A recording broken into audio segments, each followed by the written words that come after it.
Salut à tous, ici la TAT. Bon, maintenant que la hype pour cette fin de saison est passée, je pense qu'il est grand temps de revenir dessus. Évidemment, avant toute chose, je tiens à préciser que cette vidéo spoil la saison 1 et 2 du Mandalorian. Vous voilà avertis, donc commençons. Ce Mandalorian a su nous montrer ce dont il était capable à la fin de la saison 2, nous laissant ainsi sur une fin douce mais tout de même amère, avec le départ de Grogu auprès de Luke Skywalker.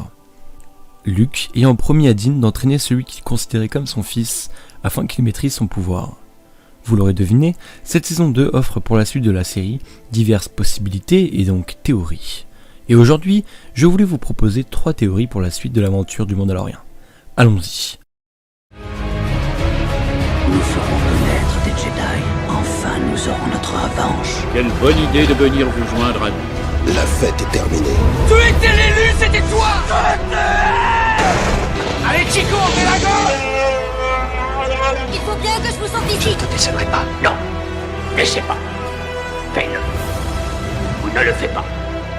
Et il n'y a pas d'issue. C'est un piège. Dis à ta sœur que tu avais raison.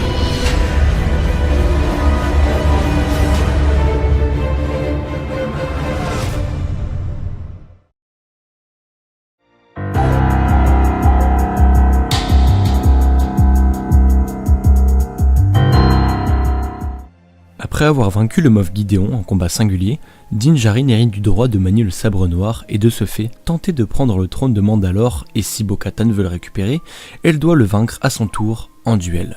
Mais le problème est le suivant, Mando ignorait cette tradition et pensait pouvoir offrir le sabre à Bo sans en arriver là.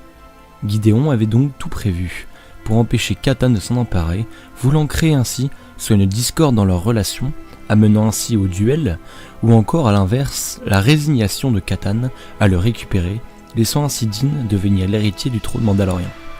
Mais dans tous les cas, le Moff est gagnant. Dans le dernier épisode, Bo accepte de venir en aide à Din dans la récupération de l'enfant, si et seulement si, il l'aide ensuite à récupérer le trône de Mandalore. Sachant cela, il est fort probable que la 3e saison soit basée uniquement là-dessus, offrant 2 possibilités. La première serait que Bo aiderait Mando dans sa quête, ce que je trouve être le plus probable puisqu'elle ne souhaite que rétablir l'ordre chez les Mandaloriens. Et par les différents actes de bravoure qu'a réalisé Din, en comparaison aux différentes défaites qu'a rencontré Katan, comme notamment la perte du sabre noir durant la purge mandalorienne de l'Empire, ou encore suite à la défaite de sa première affiliation, la Death Watch, elle risque d'être mal perçue par les Mandaloriens. Autre chose qui me fait penser cela, c'est aussi le fait que durant l'arrivée de Luke, Gideon tira à de multiples reprises sur Bo-Katan, et bien qu'elle soit bien amochée, jusqu'à aller au sol, elle se relève juste après. Je pense donc que soit elle a été blessée plus ou moins grièvement, l'empêchant ainsi de gouverner, n'ayant plus d'aptitude physique de guerrière, ou bien c'était du chichi et n'aurait absolument rien, ce qui m'étonnerait tout de même. Ou bien deuxième possibilité, elle refuse d'aider Din, et souhaite au contraire récupérer le sabre noir, quel qu'en soit le prix. Mais je trouve que cela n'aurait aucun sens pour la simple et bonne raison que Mando ne désire pas prendre part à la conquête de Mandalore, mais seulement aider. Pour conclure cette première théorie, il est fort probable que Bo-Katan convaincra Din de siéger au trône de Mandalore et accepter son destin, ce qui permettrait une toute nouvelle dimension à la série.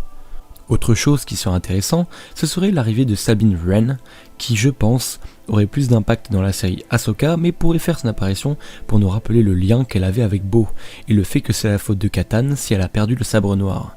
Je pense sincèrement que l'apparition du clan Wren ne serait clairement pas du fanservice, mais bien au contraire, un ajout logique à la série.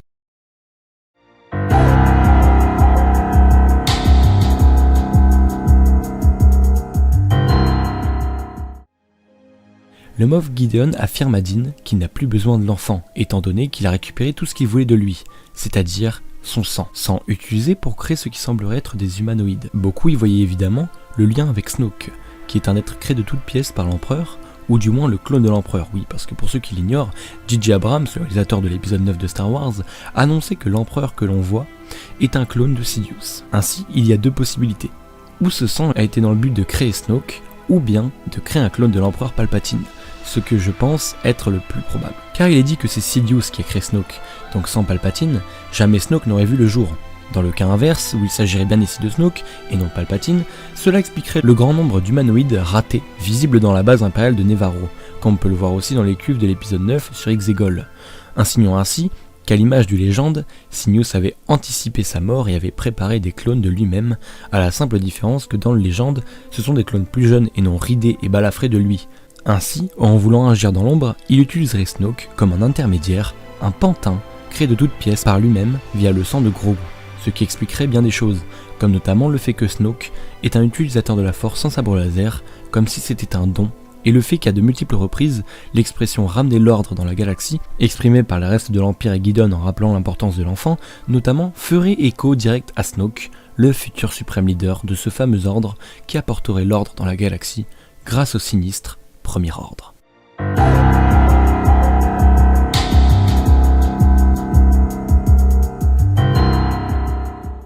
C'est sans doute la première chose qui nous est venue à l'esprit quand on a vu Grogu partir auprès de Luke. Mais si Luke emmène l'enfant avec lui, c'est pour l'entraîner, mais où ça ? Eh bien il est fort à parier que le Jedi prodige l'emmène au sein de son ordre, avec comme membre Ben Solo, qui plus tard se retournera contre ce même ordre, décimant plusieurs Jedi au passage, pour rejoindre Snoke et devenir Kylo Ren.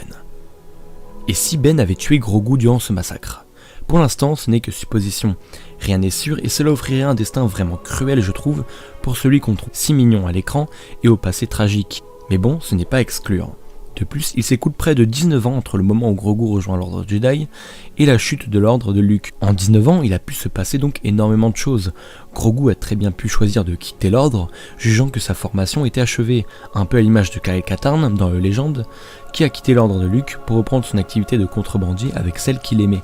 Quitter l'ordre donc pour par exemple retrouver Din Djarin, celui qui l'a sauvé d'une mort certaine si c'était l'unité IG ou un autre chasseur de primes qui l'aurait trouvé, pour revoir donc celui qu'il considère comme sa figure paternelle, devenu désormais le gouverneur de Mandalore.